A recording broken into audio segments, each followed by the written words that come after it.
Buongiorno a tutti. Abbiamo ascoltato un po' di interventi sul contesto economico, abbiamo ascoltato questi due bei TED di colleghi e ora torniamo, diciamo, a incontrare delle imprese, da guardare dentro le imprese familiari e a toccare un tema che in parte abbiamo già toccato ieri, che è essere manager nelle aziende familiari. Lo facciamo con Roberto Giovannini, partner responsabile Consumer and Industrial Markets di KPMG, e Marco Zini, Managing Director di San Marco, un'azienda familiare, di matrice familiare, operante nel settore delle vernici per l'edilizia professionale. Quindi il tema che andiamo a toccare è cercare di capire insieme a quali condizioni un manager non familiare può dare un contributo valido all'interno delle aziende familiari. Lo faremo nella prospettiva, è chiaro che quando parliamo di manager il termine è molto generale, lo faremo qui prevalentemente nella prospettiva della posizione del direttore generale barra amministratore delegato, quindi non parleremo, diciamo, prevalentemente di manager funzionali e cercheremo anche di vedere anche quali possono essere gli errori che si possono fare in queste situazioni. Allora io partirei con una prima domanda e partirei da Roberto Giovannini. Allora, quando un'azienda appunto inizia a pensare, no, a questo processo di apertura del management e in particolare della posizione apicale del management a persone non familiari, ma insomma che tipo di riflessione dovrebbe fare, che tipo di passaggi dovrebbe fare? Sì, buongiorno a tutti. Allora, parlare di managerializzazione è sempre importante e anche difficile in questi contesti, anche perché è uno dei temi più dibattuti, ma io, come per esperienza delle aziende, meno affrontati, no? Quindi evidentemente tocca degli elementi delicati. Ma è anche l'elemento che dalla nostra esperienza genera differenze nella velocità di crescita. Quindi abbiamo visto aziende uguali, simili, in contesti completamente comparabili, crescere a velocità differenti sulla base di manager diversi. Allora, per rispondere alla sua domanda, professore, provo a usare solo due elementi di sintesi: governance e leadership.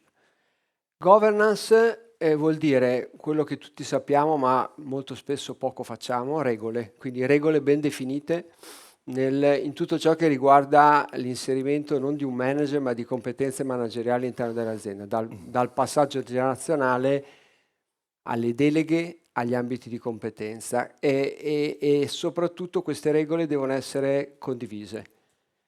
Spesso non lo sono e quindi le strutture di governance non condivise impediscono ai manager di essere efficaci o di esprimere il loro valore. La terza cosa che riguarda la governance, estremamente importante, è l'ambito di competenza. Molto spesso l'imprenditore o la famiglia vede l'inserimento di un manager come una diminuzione di ruolo. Questo è il principale errore. L'inserimento di un manager vuol dire una trasformazione nel ruolo dell'imprenditore della famiglia verso un ruolo più importante, verso un contesto. Quindi se io riesco a definire un ambito di competenza per l'imprenditore o per la famiglia più importante, solitamente funziona. Questo è governance. Leadership. Allora, nelle imprese familiari l'essere proprietario, la ownership e l'essere visionario, leader, la leadership coesistono. Quando io seleziono un manager per una di queste aziende, questo manager deve capire che questi due elementi devono rimanere uniti, perché la visione e la leadership deve rimanere dell'imprenditore. Il manager deve essere un grande trasformatore, deve essere colui che prende la visione dell'imprenditore e la trasformi in elementi fattuali. Se è in grado di fare questo, se è in grado di capire che la visione dell'imprenditore è una visione di lungo termine, basata soprattutto sull'incremento del value brand, quindi dell'incremento del valore dell'azienda, allora riuscirà ad avere successo. Più o meno vedevo una statistica che il GDP generato dalle family business nel mondo è circa il 40-45%, ma se noi lo rapportiamo al brand value rappresenta l'80%, quindi vuol dire che c'è questo attaccamento. Il terzo elemento, poi chiudo, legato alla leadership, è capire la propensione del rischio. La propensione del rischio dell'imprenditore spesso è diversa dalla propensione del rischio del manager. C'è un tema di diluzione di capitale, c'è un tema di scarso propensione all'utilizzo della leva. Se il manager capisce che la leadership deve rimanere della famiglia, che la strategia di lungo termine è quella che guida l'azienda familiare e che la propensione di rischio spesso è diversa, acquisirà lui stesso una leadership naturale e tendenzialmente funzionerà. Quindi mi sembra che la famiglia, insomma, si deve un po' preparare, la famiglia proprietaria si deve un po' preparare, si deve preparare certamente sulla parte di governance e deve anche però essere chiara nelle sue aspettative in termini di ruoli reciproci di leadership con il manager che viene selezionato. Ecco, magari a questo punto Marco Zini, se magari brevemente ci racconta un po' la sua storia, perché questo può essere utile per capire poi le valutazioni che lei farà e magari se ci dice appunto che cosa motiva un manager ad accettare la sfida di diventare il direttore generale o l'amministratore delegato di un'azienda familiare. Certamente. Buongiorno a tutti intanto, il mio background è un background di una persona che ha visto un po' i due lati, le due facce della medaglia. Ho lavorato molto in aziende multinazionali in giro per il mondo e poi a più riprese ho calcato il palcoscenico accanto a famiglie imprenditoriali italiane, sempre italiane. Ma il manager che dalla multinazionale decide di fare questo passaggio lo fa essenzialmente, io uso sempre questa immagine per le 4C. Questa è una domanda che mi viene fatta spesso quando arrivo nelle realtà imprenditoriali, ma di sicuro c'è siamo affascinati un po' come manager da multinazionale che arrivano nella famiglia dalla grande passione, dalla grande competenza per il prodotto e per il servizio. Il mio primo lavoro è stato product manager in una grande società multinazionale straniera e quindi l'attaccamento, il DNA per il prodotto è una cosa che noi troviamo fenomenale. Secondo aspetto è sicuramente quel discorso che si faceva prima, che Roberto faceva, la continuità, il lungo periodo, l'orizzonte. Nella multinazionale si è molto ossessionati dal payback a tutti i costi, l'approccio è molto finanziario, non che di finanza non si parli nell'impresa familiare, ma sicuramente il respiro e l'orizzonte danno un passo molto diverso alle scelte che si fanno, sia strategiche che operative. Terzo aspetto è una cosa che può sembrare romantica, ma che io trovo sempre un elemento fondamentale, un fattore critico di successo, che è il coraggio. Coraggio che molto spesso viene chiamato come propensione al rischio, ma devo dire che da questo punto di vista l'imprenditore e la famiglia hanno un asset, hanno un atu particolare, hanno un quid che, come dire, se si sposa poi con la capacità di pianificazione del manager, riescono a dare un boost importantissimo alla realtà nella quale ci si trova catapultati. Ultimo, e che riprende a complemento anche un altro commento che ha fatto Roberto prima, è il discorso del campo di gioco. Io lo chiamo così. In realtà è chiaro che la leadership del presidente e del consiglio di amministrazione sono chiare, ma soprattutto il manager quando arriva nelle fasi iniziali deve dimostrare sul campo, no? di avere una leadership che può mettere in atto. Ecco, il campo d'azione, se questo rapporto di fiducia si riesce a creare, dà al manager una possibilità di autonomia che difficilmente si trova nelle grandi strutture multinazionali. Però questo mi pare di capire quindi che ci devono essere le 4C. Sì, assolutamente. Quindi dobbiamo avere coraggio, no? Continuità e Assolutamente. questi aspetti che diceva, quindi vuol dire che diciamo, la proposta che viene fatta da parte della famiglia proprietaria deve contenere questi elementi. Assolutamente. Quando io valutai all'epoca il progetto di unirmi alla famiglia Geremia, che è la famiglia del gruppo San Marco, le valutai. È chiaro che si tratta sempre di una valutazione fatta a tavolino, ma fatta facendo tantissimi incontri e cercando di conoscersi. C'è sempre un'area che può essere grigia prima di iniziare nella propria missione, ma devo dire la ragione per cui oggi sono qui è che evidentemente quelle 4C c'erano. Certo, poi sappiamo che qui c'è anche il suo presidente, quindi... Esattamente. Scusi, prima diceva tantissimi incontri, cioè prima di entrare avete fatto tanti incontri? Sì, assolutamente. Quindi non 2 o 3 incontri? No, ma abbiamo fatto degli incontri molto approfonditi perché ci siamo prima conosciuti, abbiamo fatto almeno 2 o 3 incontri, poi ricordo una bellissima giornata passata in una villa veneta con Pietro Geremia e con sua sorella Marta a guardare il piano industriale. Abbiamo guardato insieme il piano industriale e dopo quella chiacchierata di circa 8 ore siamo andati a cena e abbiamo, come dire, deciso di iniziare un percorso. Iniziare. Da quanto tempo? Quasi 5 anni. Quasi 5 anni. Senta, le faccio allora subito una seconda domanda e poi vengo dopo al dottor Giovannini. La seconda domanda è questa: in questi 5 anni, o magari nelle sue esperienze precedenti, sarà successo di avere una differenza di vedute, no? Strategiche, non so, con le famiglie imprenditoriali. Ci può dire se è successo e magari come si affronta, o comunque come si affronta il fatto che talvolta le valutazioni possono non essere convergenti? Ma sì, sfattiamo il mito, le divergenze e le differenze ci sono. È anche vero che l'imprenditore, la famiglia e il manager stanno insieme molto bene quando c'è una grande complementarità di competenze. Quindi, come dire, nel momento in cui c'è un ingresso di un manager all'interno di una struttura più o meno grande, è chiaro che ognuna delle due parti cede un pezzo, ma è uno scambio, non è una cosa unilaterale.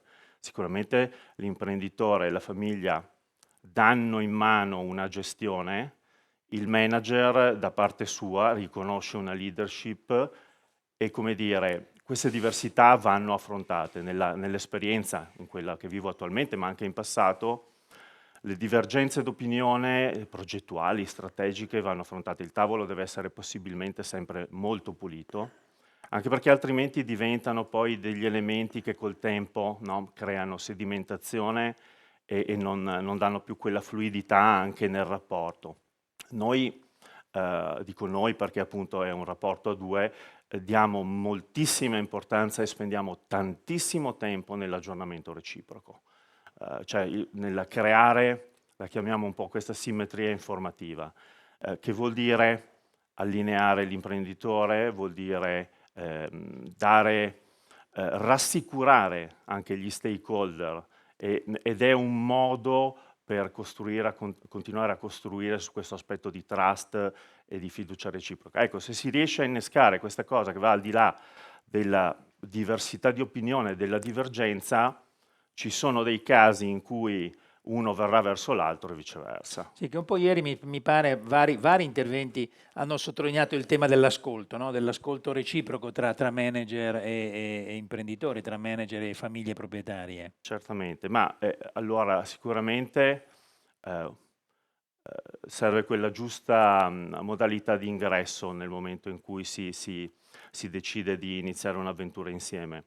Non si arriva a fare i cattedratici, non si arriva a fare teoria, e la capacità di ascolto deve essere elevatissima, anche perché si trova un imprenditore, una famiglia, ma si trovano anche tante altre persone nella struttura. E quindi, magari poi dopo certo, le farò una domanda dopo su questo. Perfetto. Giovannini, ora diciamo, collochiamoci in un contesto come quello attuale, magari anche un po' in prospettiva, no? Secondo lei dobbiamo ricercare come dire, un intervento, o comunque la ricerca insomma, di una presenza maggiore di manager non familiari all'interno delle aziende familiari, la volatilità che caratterizzerà sicuramente, come si è detto prima, giustamente i prossimi anni, dovrebbe, come dire, spingere in questa direzione? Secondo lei è una tendenza che dobbiamo aspettarci e per la quale quindi dobbiamo prepararci come imprese familiari? Allora, questa è una domanda un po' pericolosa perché quando mi viene fatta solitamente rispondo in un modo che gli imprenditori non sempre amano. Allora, lei parla di contesto, no? Adesso sintetizzando quello che è stato detto prima in 10 secondi, 20 secondi, cosa sta accadendo? Prima del Covid e della guerra tutte le aziende più o meno avevano 3 sfide, tutti i piani industriali vertevano globalizzazione, sostenibilità e tecnologia. più o meno tutti i piani industriali delle aziende si sviluppavano attraverso queste linee. Poi improvvisamente in 2 anni su questi 3 elementi sono accadute 6 cose: la guerra, l'inflazione, le materie prime, il Covid, la rottura delle catene di fornitura e la mancanza di persone. Questi 6 elementi si sono praticamente manifestati contemporaneamente e hanno cambiato le regole del gioco. Tra l'altro la risoluzione di alcuni di questi cambia gli altri, tipo il tema della pandemia è stato risolto con alcune cose che poi hanno creato problemi dal punto di vista del lavoro, eccetera.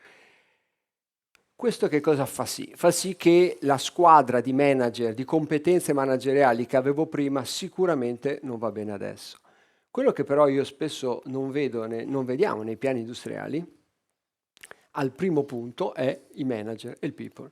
Quindi le aziende molto spesso cambiano i processi, le tecnologie, le organizzazioni, ma sono molto restie a cambiare, non dico cambiare le persone, parlo anche di evoluzione del management. Come se io giocassi, io sono di Bologna, come se io prendessi la squadra del Bologna, gli cambio le maglie, gli cambio lo schema di gioco, gli cambio l'allenatore e poi dico adesso andate in Coppa dei Campioni. Quindi noi crediamo che lavorare sulle competenze manageriali, avendo anche il coraggio di cambiarle velocemente, sia un elemento fondamentale per abilitare i piani industriali. Quindi ci vuole in tutte le aziende una grandissima presa di coscienza che il contesto è cambiato. Faccio solo un esempio, il tema della supply chain, no? Perché per coesistenza di tempo. È chiaro che avere nel momento oggi abbiamo parlato di rottura di globalizzazione, quella è certa, si andrà verso un tema di regionalizzazione, no? Ho bisogno di avere competenze nella supply chain completamente diverse da quelle di prima, viceversa non ne uscirò. Quindi io credo che quello che le aziende italiane, non solo le family business, adesso stiamo parlando di questo, non hanno fatto negli ultimi anni è una profonda riflessione sul management e l'utilizzo del management come leva di crescita, è sempre lasciata come ultima cosa. Si parla di change management, ma sono cose più banali. Quindi il tema che diceva lei, secondo me, professore, è centrale. Io credo che il tema delle competenze manageriali e soprattutto di avvalersi di competenze manageriali che non vengono dall'Italia sia un elemento imprescindibile se si vuole parlare di globalizzazione, se no si parla in maniera abbastanza sterile. Difficile questo ragionamento. E secondo lei c'è possibilità? Cioè, nel senso ci sono basta. anche disponibilità di manager Allora, interessati ad aziende? Disponibilità assolutamente, è che se lei parla con un imprenditore, ma lo capisco, di rinnovare la linea produttiva, investire in tecnologia, aprire un nuovo stabilimento, non ci sono problemi. Se parla di intervenire sulla prima linea di management, pochissimi imprenditori hanno il coraggio di farlo. Poi magari su questo è chiaro che ci potrebbero essere i commenti degli imprenditori, ma questa diciamo, come credo sia evidente, questo è un forum, no? Quindi ognuno, come dire, porta il proprio pensiero, sul quale poi si discute. Ultime 2 domande perché abbiamo non molti minuti. Zini, appunto lei prima lo accennava, no? In realtà noi parliamo di 2 attori, i manager che arrivano con questo ruolo, il direttore generale per esempio, e la famiglia proprietaria. In realtà c'è un terzo attore, che sono i manager che sono già nell'azienda familiare, no? Che magari sono addirittura diciamo, manager nati con il fondatore o diciamo magari con la generazione insomma, della famiglia che sta guidando l'azienda. Come ci si posiziona rispetto ai manager esistenti? Quindi come si costruisce una squadra, evidentemente che deve tener conto, no, di coloro che sono già in azienda? Certamente, ma questo è uno snodo fondamentale. Può essere un aspetto molto critico o può essere un elemento di grande valore. Dico che è uno snodo fondamentale, un effetto critico perché durante la mia prima esperienza di direzione generale 20 anni fa mi insediai e 20 giorni dopo una persona chiave nell'organizzazione venne da me e mi disse: caro Marco, do le dimissioni, volevo il tuo posto e quindi vado alla concorrenza. Io ero all'estero, in un paese lontano, e per me fu un grande momento di apprendimento, ma fu anche un momento molto difficile. Da allora devo dire che gli episodi sono stati migliori, ci sono state... Ecco, cosa bisogna fare? Ma sicuramente recupero quel tema dell'ascolto di cui parlavamo prima. Quando si arriva all'interno di una struttura imprenditoriale con delle persone che hanno delle grandissime competenze, magari hanno 20-30 anni di azienda, beh, sicuramente non è lì che io o chi fa il mio mestiere possiamo portare un valore. E quindi tutta l'attenzione deve essere volta a creare una connessione con questi responsabili, manager con grandi competenze e capire che, come dire, ci si può aiutare e si può avere uno scambio. Noi che arriviamo per implementare un piano industriale, per costruire dei progetti, per portare l'azienda a una nuova dimensione, siamo bravi a mettere insieme le cose e dobbiamo essere al servizio di queste competenze per far sì che agevolando, velocizzando, allocando le risorse, queste competenze trovino veramente implementazione. Ecco che allora quando il manager che ha vissuto tanti anni, scelto dall'imprenditore molto spesso, ed è stato alle volte anche un suo alter ego per alcuni aspetti, ecco che quando il manager riconosce in chi è arrivato questo aspetto, devo dire che c'è un binomio vincente. Nella mia ultima esperienza, ma anche in altre che ho avuto negli ultimi 20 anni, devo dire che più di una volta mi sono sentito dire, fortunatamente, all'inizio ero un po' scettica, ero un po' scettico quando sei entrato in azienda, ma devo dire che ci siamo aiutati e abbiamo costruito delle cose insieme. E questa penso che sia la sintesi migliore più che qualsiasi altro. Quindi ha valorizzato anche le competenze delle persone presenti. C'è già. un effetto moltiplicatore, Certo. ecco, da questo punto di vista, che io trovo molto importante e soprattutto quando arriva poi dalle Certo. persone con cui si lavora è sicuramente premiante, non tanto per me ma per l'organizzazione in generale. Faccio un'ultima domanda a Giovannini, però può non andare bene, no? Nel senso, come facciamo a riconoscere, non tutte le esperienze sono di successo, no? E quindi come facciamo a riconoscere, forse può essere facile perché uno guarda le performance, eccetera, ma magari non solo le performance, no? Quindi quali possono essere gli indicatori che l'esperienza non sta funzionando e come si interviene nel momento in cui l'esperienza non sta funzionando? Allora, gli indicatori li dà il mercato tendenzialmente. Come si interviene? Con pazienza. Io ho visto aziende che non avevano avuto successo in 2 ricambi generazionali di manager, inserimenti di manager, scusi. Hanno provato la terza volta, ha funzionato. Probabilmente, ecco, questo è un piccolo consiglio che mi sento di dare, sembra che ci sia la necessità di avere un amministratore delegato che venga assolutamente da quel settore.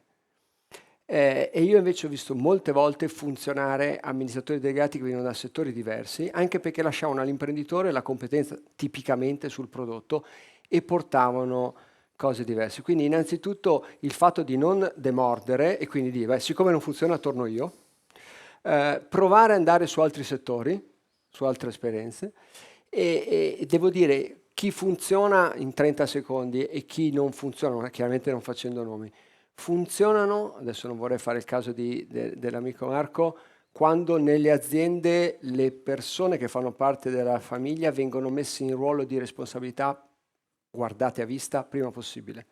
Molto spesso sento imprenditori di mio figlio non è ancora pronto e ha 50 anni.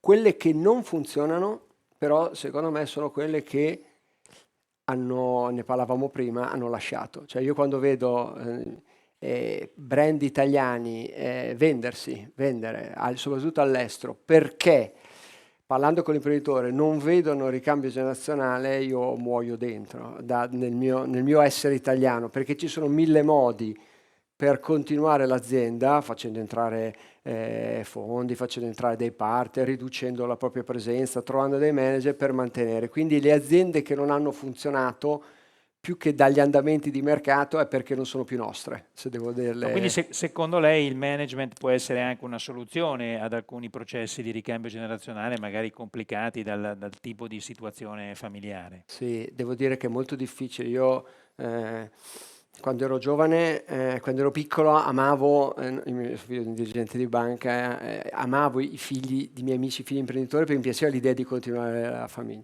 Adesso ho 4 figli e per fortuna non devo lasciare una, quindi è facile parlare ed è difficile fare. Quindi lo ammetto, non è facile parlare, però sì, tendenzialmente il management, le competenze manageriali è forse la cosa più veloce che Certo. riesco a portare in azienda per portare discontinuità. Certo, ma io porto solo un piccolissimo dato, abbiamo pochissimi secondi, diciamo che negli ultimi 13 anni in cui noi abbiamo questo osservatorio sulle imprese familiari è sistematico, ormai negli ultimi 10 anni, che in caso di ricambio generazionale il numero di manager non familiari che vanno a sostituire un fondatore, un manager della famiglia, sia superiore a quello dei manager familiari. Questo non dice, secondo me, del fatto che i manager non familiari possono essere più adatti o meno, ma dice che stanno cambiando le imprese familiari, stanno diventando probabilmente più grandi, ci sono diversi ruoli, uno comincia a fare il proprietario, comincia a fare il consigliere d'amministrazione e a questo punto la delega alla gestione può essere data a manager non familiari. Vi ringrazio tantissimo. Grazie a voi. Grazie a voi. Grazie a voi.